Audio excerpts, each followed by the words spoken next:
25 de junho. O que você faria se uma cobra venenosa o picasse? Porém ele, sacudindo o réptil no fogo, não sofreu mal nenhum. Atos 28, versículo 5. Quando leio sobre as viagens do apóstolo Paulo, acho sua história simplesmente notável. O que ele teve de suportar para levar o evangelho aos gentios foi extraordinário.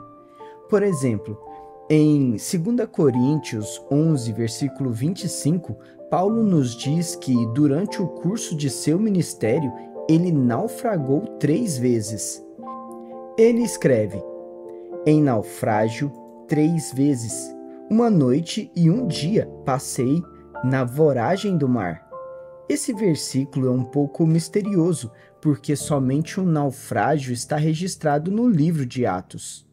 Contudo, é certo que numerosos eventos importantes ocorreram durante o ministério de Paulo, para que todos fossem registrados no relato de Lucas no livro de Atos. Viajar por mar era um empreendimento perigoso e arriscado. Os navios nem sempre eram confiáveis. Frequentemente, as rotas os levavam por meio de águas que continham rochas afiadas, recifes e detritos. Mesmo que o navio fosse conduzido por uma liderança forte e capacitada, as correntes eram tão fortes que até mesmo os melhores navios podiam ser arrastados diretamente para rochas e outros obstáculos perigosos.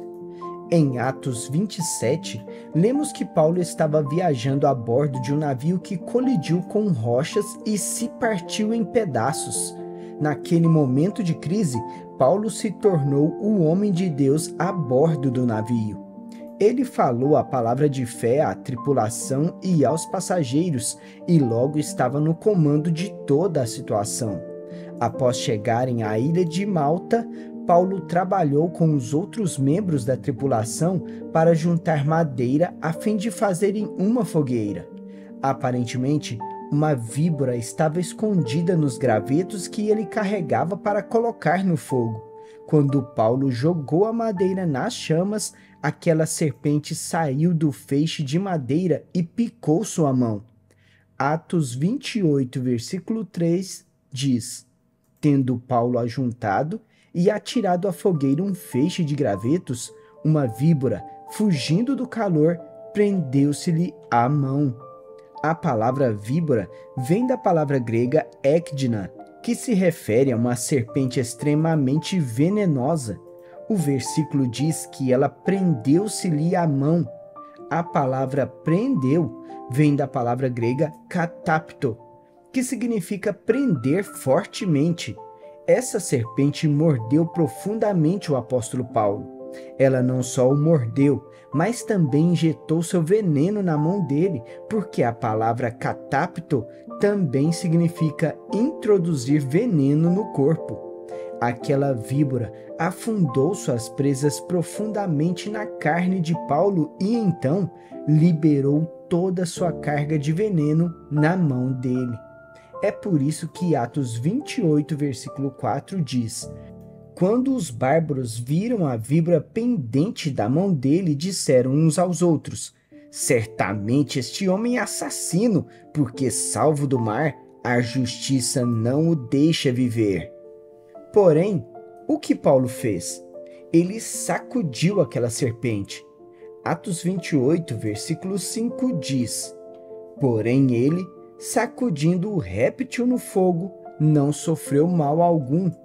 A palavra sacudindo provém da palavra grega apotinasso. Ela é composta pela palavra apo, que significa fora e longe, e a palavra tinasso, que significa sacudir. Essa palavra retrata o apóstolo Paulo sacudindo sua mão para frente e para trás, até por fim a víbora soltar suas presas e cair na fogueira. Ao ver que Paulo não morreu, a multidão bárbara presumiu que ele era um deus. Pouco tempo depois, Paulo usou o evento para reunir toda a ilha para uma cruzada. Públio, o chefe da ilha, ficou tão impressionado que hospedou Paulo em sua casa durante 3 dias.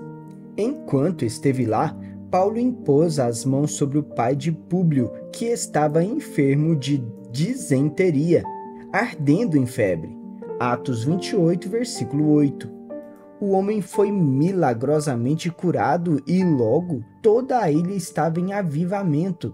A Bíblia nos diz: à vista deste acontecimento, os demais enfermos da ilha vieram e foram curados. Atos 28, versículo 9. Quando partiu de Malta, Paulo era tão respeitado e honrado que eles lhe ofereceram tudo o que seria necessário para o resto de sua viagem. Como você teria agido se estivesse na posição de Paulo? Suponha que você tenha naufragado e perdido todos os seus bens pessoais. Então, você se encontrou abandonado em uma ilha habitada por bárbaros, onde imediatamente uma serpente venenosa o pica. Você acha que a teria sacudido como Paulo fez? Você teria transformado o seu desastre em um avivamento? Ou teria sido tentado a sentar e chorar enquanto se preocupava com seus planos terem sido arruinados? A atitude de Paulo foi o que o manteve em meio ao avivamento em todo lugar aonde ele foi. Ele teve a oportunidade de ceder à sua carne e se lançar à autopiedade, como você e eu fazemos. Mas, por Paulo escolher seguir em frente e nunca parar, o poder de Deus sempre esteve disponível para ajudá-lo em todas as situações. O que o está impedindo hoje? O que o diabo está tentando usar para se agarrar à sua vida e distraí-lo? Por que você não toma a decisão de sacudir isso? Há coisas demais em jogo para você deixar algo pequeno distraí-lo e arrastá-lo para a derrota. Reverta esse ataque e use-o para a glória de Deus. Faça o diabo lamentar ter enviado aquela víbora para tentar atacá-lo. Ouça essa oração e veja se ela se encaixa na sua vida. Senhor, dá-me a atitude que transforma todos os ataques enviados pelo diabo em uma oportunidade de avivamento. Ajuda-me a andar com uma fé tão forte e duradoura que eu não vacilo em coisa alguma que o diabo tenta fazer a mim. Em vez de ceder à minha carne e deixar a preocupação me conquistar, ajuda-me a lembrar-me da tarefa que tu me deste e a permanecer empenhado em terminar o meu caminho no tempo determinado. Assim eu oro em nome de Jesus. Para refletir. Houve um momento em que o diabo tentou enviar uma víbora à sua vida para destruir você, seus negócios, ministério, igreja ou relacionamento? Quem ou o que foi aquela víbora e o que você fez ao perceber que ela já havia fincado as presas em seus assuntos pessoais? O que você aprendeu com aquela experiência da víbora?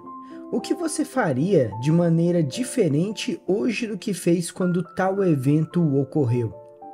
Você conseguiu sacudir a víbora que o inimigo enviou ao seu encontro ou aquela experiência o fez tropeçar emocionalmente? Você foi uma rocha ou desmoronou? O que a sua resposta lhe revelou e o que você precisa fazer agora para fortalecer o seu ser interior? Até o próximo devocional.